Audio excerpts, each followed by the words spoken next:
या स्किलिंग के लिए 1,48,000 करोड़ रुपया की वित्तीय प्रबंधन किया गया है।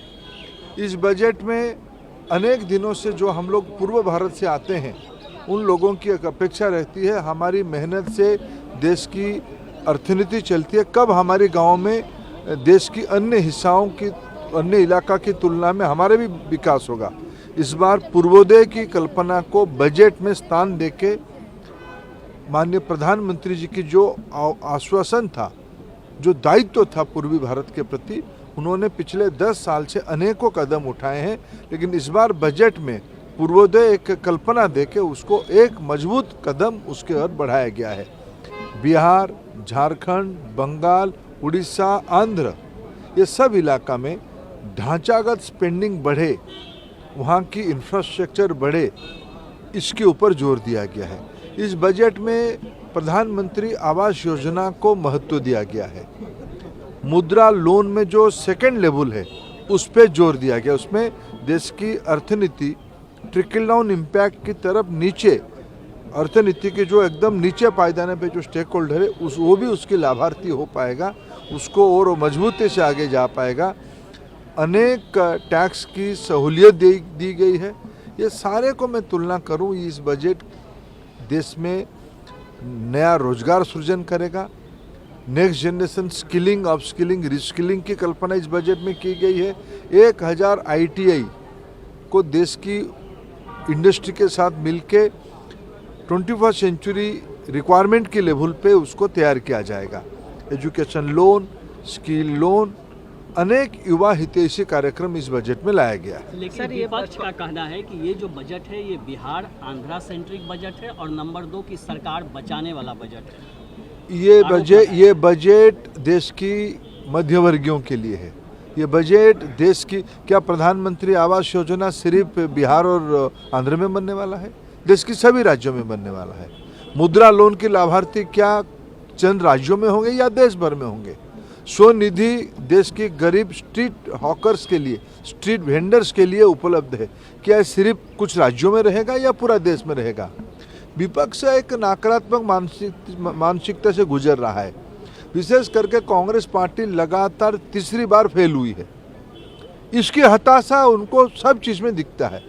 इस बजट को मैं स्वागत करता हूं। सर, इंटर्नशिप की एक नई योजना आई है, उसमें 1 करोड़ युवाओं को उसका लाभ मिलेगा, लेकिन कांग्रेस का कहना है कि ये उसका जो मैनिफेस्टो था उसको कॉपी किया है। चिदम्बरम जी ने इस पर ट्वीट भी किया है। देखिए, फाइनली किया तो हमने ना, लोगों ने आपको तो मौका नहीं दिया। आप कई सारा आपने पीढ़ी दर पीढ़ियों तक आपने कई बात को कहते रहे। आपको लोगों ने पिछले में कह रहा हूँ ना, कांग्रेस पार्टी तीसरी बार फेल हुई है, इसीलिए तो नाम अभी कटा लेना चाहिए। चिदम्बरम साहब नाम कटा के और कहीं स्कूल में दाखिला करनी चाहिए। लोगों ने उनको रिजेक्ट किया है, हम लोगों के लिए काम किए हैं। 10 साल में पहली बार फ्लड को भी एड्रेस किया गया है। बिहार के फ्लड से बहुत परेशानी लोगों को होती थी और इस सरकार ने 11,500 करोड़ रुपए देने का ऐलान किया है। मैंने वही कहा ना कि देश में पूर्वी भारत को महत्व मिला है। पूर्वी भारत की मेहनत का लोग देश की अर्थनीति में गति लाते हैं। उनके मन में रहता था कि हमारी इलाका कब पश्चिम जैसे, दक्षिण जैसे, उत्तर जैसे विकसित होगा। इस बार बजट की जो आउटलाइन है, जो एक टेम्पलेट बनाई गई है पूर्वोदय, और इस विषय को मैं तो सौभाग्यशाली हूँ, उस पहला मीटिंग का मैं साक्षी हूँ। उड़ीसा की एक जनसभा में 2015 में माननीय प्रधानमंत्री पूर्वोदय के बारे में पारादीप रिफाइनरी को लोकार्पित करते हुए कहा था। वो उसमें निरंतर कहे, पूर्वोत्तर भारत के बारे में कहें, पूर्वोदय के बारे में कहें। अरे सारे, सिर्फ बिहार में फ्लड कंट्रोल की बात नहीं कही, उन्होंने आसाम को भी कही। ये सारे लंबे समय की मांग होती थी उस इलाके की। भारत सरकार ने इस बार उसको प्राथमिकता दी है। आखिरी सवाल सर आपके राज्य का है। बीजेडी ने बाइकॉट किया है राज्यसभा में और कहा कि उड़ीसा के लिए कुछ नहीं है और सिर्फ टूरिज्म की बात की गई है, वो क्लियर नहीं है कि उसमें क्या है। देखिए, पूर्वोदय की उनको इंतजार करनी चाहिए, राज्यसभा में वो पार्टिसिपेट करनी चाहिए, उनको भी समझ में आ जाएगी। डबल इंजन की सरकार उड़ीसा में विकास की ट्रेन को और गति से चलाएगी। महाराष्ट्र और पश्चिम बंगाल के विपक्षी दलों ने भी इसका विरोध किया है कि उन दोनों राज्यों की अनदेखी की गई। देखिए, पूर्वोदय में तो बंगाल है ही। अभी देखो, ये सारा विषय में सबसे, अगर ये जो MSME की अगर सबसे कोई प्रांत लाभार्थी होगा, उसके नाम महाराष्ट्र होगा, उसके नाम गुजरात होगा। देखिए, इकोसिस्टम सबकी बन चुकी है।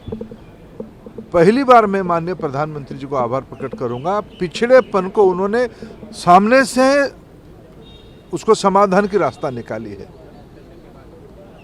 क्या असुविधा था पिछले दिनों में बिहार की बाढ़ के बारे में चिंता करना?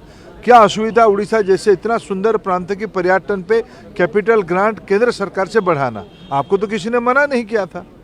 अगर मोदी सरकार आज उसको कर रही है तो आप उसको स्वागत करनी चाहिए।